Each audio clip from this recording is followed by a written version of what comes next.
Banangolo mame mama, banangolo mame mama, gonda buyeti bika mame mama, banangolo mame, bumbala bwakuni bwa moneke, ne mama changwe ntangu kakuzololo mama. Nyoka bumpala yena moywe, mama changwe ntangu kamuzololo mama. Inyoka moyo ima Kongo, wayeme kanza nyoka moyo, twakembelele nongo ndabafwa. Une belle chanson qui mérite bien des applaudissements de notre part sur ce plateau, d'ailleurs dans ce studio. Vous l'avez compris, Moni Congo, artiste musicienne qui nous a déjà agrémenté avec cette belle mélodie. Le décor est planté. Moni, bonjour, ça va? Bonjour. Le rouge, le noir, le blanc, ça signifie quoi? Le rouge d'abord comme la flamme, comme le feu, comme le guerrier. Le noir dans le secret et le blanc dans la pureté. Et là, je ne sais pas si c'est une calebasse. Comment on appelle l'instrument que vous tenez? Un calou. Ça sert à quoi? Calou, ça sert à ça. Alors, Moni Congo n'est pas seule. Elle est avec Teresa Kwams, les deux membres de la plateforme Fumwa Congo. Bonjour mesdames. Bonjour. Vous allez bien? Très bien, merci. Bienvenue sur ce plateau. Nous sommes déjà dans Piqûre d'Histoire après la 315e commémoration le 2 juillet dernier de la disparition de la prophétesse Kimpa Vita, considérée comme force, considérée comme figure de la révolution et du leadership féminin chez les Ngunza. Ce matin, nous y sommes avec ces deux dames pour parler de la place de la femme dans la tradition Congo. Moni Congo, c'est vrai, tradition Congo, Moni Congo. Est-ce que vous pouvez nous parler de cette tradition? La tradition Congo, pour moi, c'est la meilleure qui existe, d'ailleurs, d'où je tire toutes mes inspirations. C'est cette tradition qui fait passer d'abord la relation entre tout ce que nous voyons avant l'invisible. C'est-à-dire, on ne peut pas prétendre aimer le Nzambian Pongo et ne pas aimer la personne que nous avons en face de nous. C'est aussi cette tradition qui nous montre la complémentarité entre l'homme et la femme et aussi l'amour envers nos bisimbi, envers, en français, je pense, nos éléments. Donc, dans la tradition Congo, ce qui est totalement différent de d'autres traditions ou de d'autres spiritualités, c'est que chez nous, nous avons, on peut aussi dire une trinité, mais l'exception, c'est que nous retrouvons une femme. Nous avons le Père, nous avons la Mère, et ainsi nous avons le Fils. Non, chez vous, ce n'est pas le Père, le Fils et le Saint-Esprit. Comment trois hommes ensemble ont pu avoir des enfants? Non, chez nous, il y a une femme. Vous parliez également je suis même en train du matriarcat. Voilà, merci de m'aider, du matriarcat. Oui. Ça représente quoi chez les Ngunza ou encore dans la tradition Congo? Pas seulement chez les Ngunza, mais dans la tradition Congo, déjà, on dit « Beto ki mama tuye manga ». C'est-à-dire qu'un enfant prend son villa, son identité par rapport à sa mère. Donc nous avons déjà là, à cette époque-là, la place que la femme occupe déjà dans notre tradition. Celle qui éduque, celle qui initie aussi l'enfant. Tout à fait. Un mot, Rebecca? Teresa Bois. Teresa Bois Moutala. Teresa, Rebecca, à la fin, ça revient tout de même. Merci, je pourrais juste accompagner les mots de maman. Il faut savoir que la femme, c'est un être exceptionnel et elle occupe une très très grande place dans la tradition. On ne peut que le voir dans la famille parce qu'on sait tous que c'est la femme qui porte l'enfant. L'enfant prend forme en elle et c'est elle qui enfante l'enfant. Et pire encore, elle allaite cet enfant et elle élève et éduque cet enfant. Et c'est pour ça que dans la tradition, la femme occupe une place vraiment très importante parce que l'éducation de l'enfant passera par elle. La prophétesse Kimpa Vita, disparue il y a 315 ans, lutta pour réunifier le royaume Congo. Qu'en est-il concrètement du rôle de la femme dans cette tradition? Mais le rôle de la femme, c'est comme, pour ne pas nous répéter, ce que venait de dire Nengwa Boamutala. Mais si en prenant l'exemple de Yaya Kimpavita, on peut savoir qu'en la femme, il y a ce leader qui sommeille aujourd'hui, que nous avons un peu mis de côté. C'est cette personne-là qui est capable d'emmener toutes des masses, mais d'être devant. Mais sans seulement ça, puisqu'elle a le cœur d'une mère, elle est capable de se livrer en holocauste pour ces enfants-là. Voilà, Moni Teresa, le 2 juillet dernier, la plateforme Mfuma Congo dont vous êtes membre a tenu, rendait hommage public à la prophétesse Kimpavita. Et l'un de nos confrères, Resh Mboussa, y était et a résumé l'événement en 2 minutes dans ce reportage. Suivant.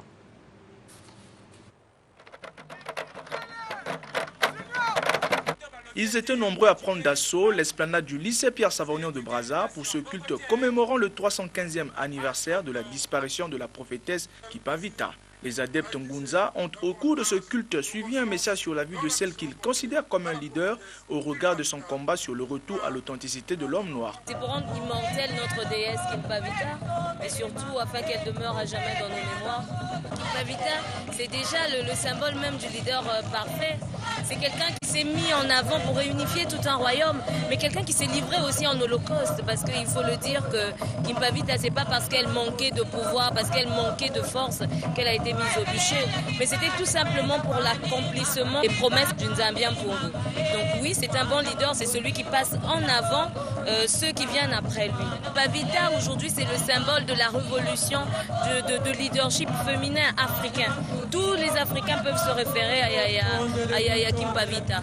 Donc ce que nous voulons, c'est que la femme, elle reprenne cette place-là, qu'elle assume, parce qu'aujourd'hui, nous parlons de la 3e indépendance de l'Afrique. Mais pour avoir cette 3e indépendance de l'Afrique, nous avons besoin des bons leaders. Et ceux qui forment ces leaders-là, ce sont les femmes, parce qu'en elles-mêmes, c'est elles les vrais leaders. Autre temps fort de ce culte, le rituel sur l'évocation des ancêtres. Avec ce rituel-là, nous accueillons nos ancêtres qui sont de l'autre côté, du côté de Mpemba Kaluga, de Nobisimbi. Ça sera un peu difficile de traduire en français, mais nous les montrons à quel point nous les respectons et la place qu'ils occupent dans notre vie de chaque jour.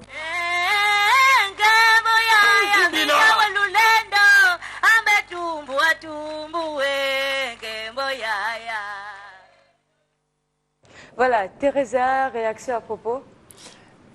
C'était une grande joie pour moi, à savoir que c'est pour une première fois vraiment que je sois entourée des membres des Mfuma Congo avec tout le monde en train de célébrer le 315e anniversaire de la mort de Yaya Kimpavita. J'étais vraiment très émue et c'est vraiment très important pour moi en tant que Ngunza de vivre ces moments. Voilà, Moni, vous savez, dans certaines traditions religieuses, sociales, il est rapporté que la femme n'a pas le droit de prêcher, sinon de parler en public devant les hommes. Comment réagissez-vous à propos? Déjà qu'il faut le dire que ça, ce n'est pas africain, ce n'est pas Congo. Nous avons subi une influence. Nous avons été influencés. Ce qui était normal pour nous est devenu anormal aujourd'hui.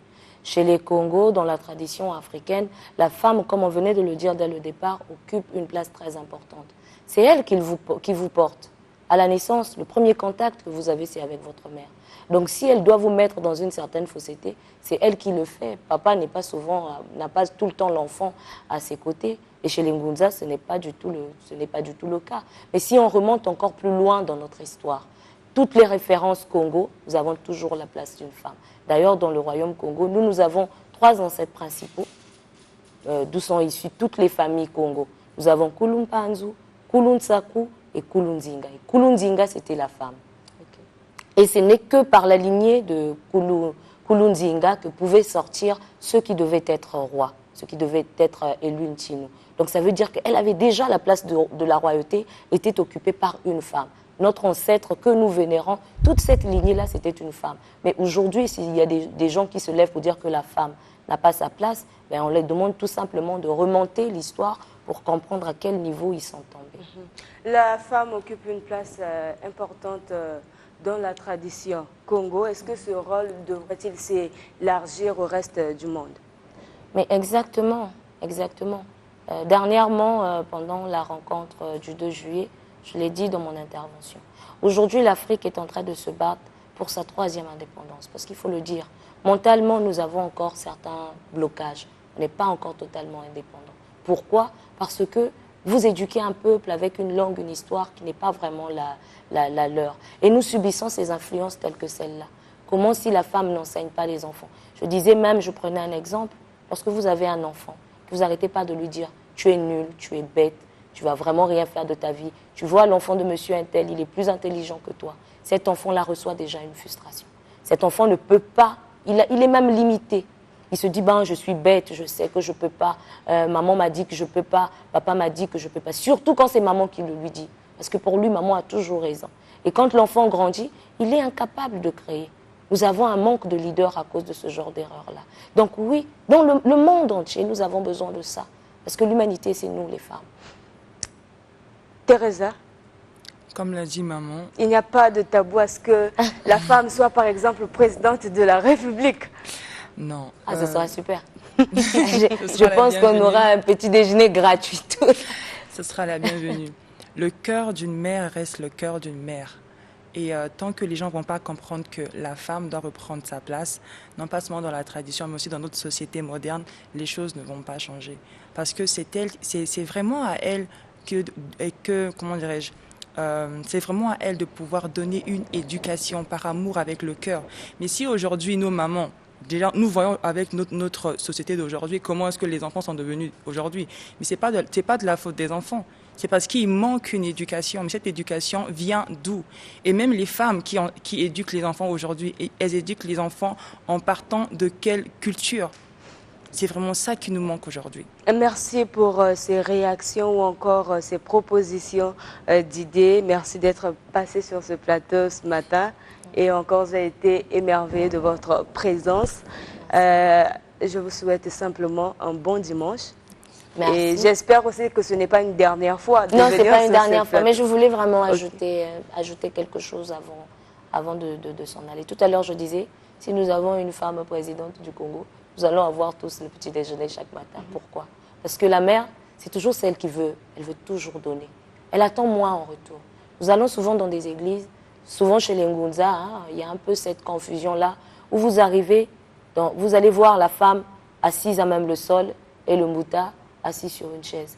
Certaines personnes peuvent l'interpréter comme quoi l'homme est supérieur. Non. Mais c'est parce que la femme, elle pense d'abord à l'homme comme son fils. Elle veut qu'il soit dans des bonnes conditions. Donc, elle préfère que lui, il prenne la place et ensuite qu'elle se mette à même le sol. Nous voyons même dans nos foyers, lorsque vous avez une épouse qui vous met la pression tout le temps, vous allez au travail, vous êtes toujours sur des tensions. Moni, on pourra continuer la conversation peut-être le dimanche prochain. Ne zappez pas, chers téléspectateurs, Studio 210 continue avec d'autres surprises.